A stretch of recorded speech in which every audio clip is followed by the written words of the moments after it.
High বন্ধুরা, কেমন আছো সবাই? নিশ্চয়ই ভালো। তো আমি আমার সীমারায় 717 চ্যানেলে সবাইকে জানাই স্বাগত। অনেকদিন পরে এই ভিডিওটা এডিট করছি। আসলে এটা হচ্ছে রাখির দিনের ভিডিও।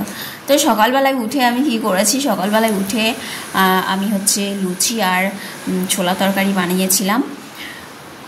আসলে আমার মেয়ে তো রাখি বাদ দিয়ে, আমার মেয়ে বলছিল অনেকদিন ধরে বলছিল যে রাখির দিনে ছোলা বানাবে আর পুরি বানাবে, তো সেই জন্য বানাচ্ছিলাম। আর আমার মেয়ের কাছে এখানকার একটা ছেলে, আমার হাজব্যান্ডের বন্ধুর ছেলে, ও হচ্ছে আসে রাখি বাঁধতে, তো ও আসবে সেজন্য বানাচ্ছে যে এসে খেতে পারবে, একেবারে খালি মুখে তো পাঠানো যায় না।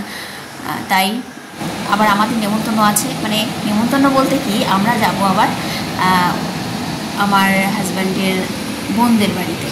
তো এখানে আছে 4 জন, তো কেউ কাকা শ্বশুরের মেয়ে আছে, মাসি শাশুড়ির মেয়ে আছে, আর 2 জন এখানকার লোকাল যারা বাঁধে আমার হাজব্যান্ডের, তো তাদের বাড়িতেও যেতে হবে। আর এই যে এসে আছে, ও হচ্ছে আমার এখানকার লোকালই একজন, তো বোন মানে ওকে, সেই জন্য আসে প্রত্যেক বছর। তো এবছরও এসেছে।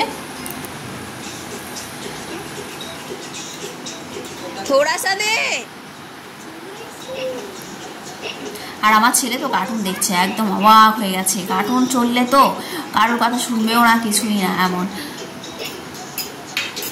কার্টুনে টিভির দিকে নজর ওর। তো আমরা রেডি হয়ে গেছি সকালবেলা খেয়ে দিয়ে। আমি তো আর বাঁধছি না কাউকে, আমার তো ভাই কলকাতায় থাকে।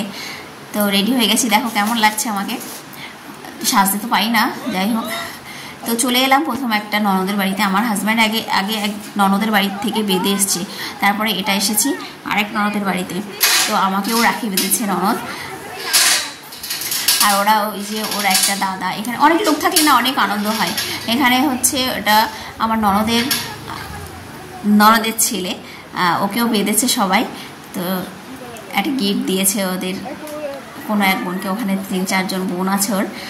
আসলে ননদরাও এসছে।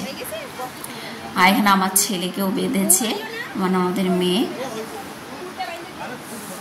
বেশ ভালো লাগে, অনেক লোক যখন থাকে না এক জায়গায়, বেশ মহলটা বেশ ভালো হয়। সবাই খুব আনন্দ করছে এখানে।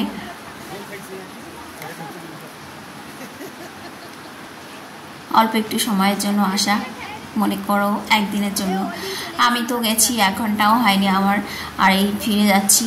তারপরে হয়ে গেছে ওখানে রাখি বাঁধা। আর এক ননদের বাড়িতে যাচ্ছি। তো এখানে একটা মন্দির ছিল, কৃষ্ণ মন্দির কি কালী, হ্যাঁ না কৃষ্ণ মন্দির। তো আমি এখানে গেছিলাম, একটু দাঁড়িয়েছিলাম, কিন্তু বড় দিক দিয়ে ফোন করছে যে গাড়ির দিকে পৌঁছে গেছে। আমি পরের জন্যই অপেক্ষা করছিলাম ওখানে, কিন্তু ফোন করে বলছে আমি গাড়িতে পৌঁছে গেছি।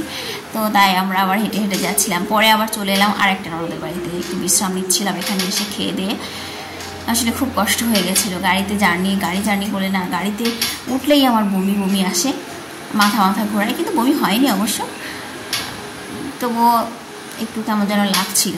তো খেয়ে দিয়ে একটু টিভি দেখছিল, ওরা ছেলেমেয়েরা টিভি দেখছিল, এখানে খাওয়া দাওয়া করেছি আমরা। তারপরে আমি আবার একটু ভিডিও বানিয়ে নিলাম।